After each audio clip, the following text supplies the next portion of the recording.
ঈদুল আজহায় মুক্তি পাওয়ার কথা ছিল সিয়াম আহমেদের জঙ্গলি সিনেমা, কিন্তু ছবিটি নির্মাতা জানালেন সময় স্বল্পতার কারণে ঈদ পর্যায়ে দেখা যাবে না পথিকৃত সিনেমাটি।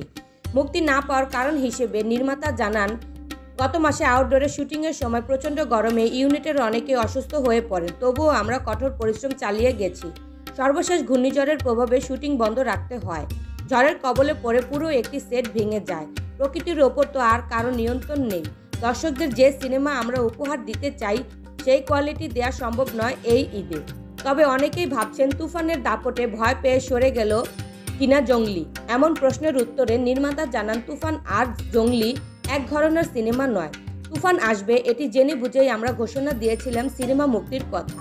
তবে দলবল নিয়ে তুফান দেখতে যাবেন বলে জানিয়েছেন নির্মাতা। তিনি আশা করেন শাকিব ভাই ও রাফি ভাইও তাদের সিনেমা দেখতে যাবেন।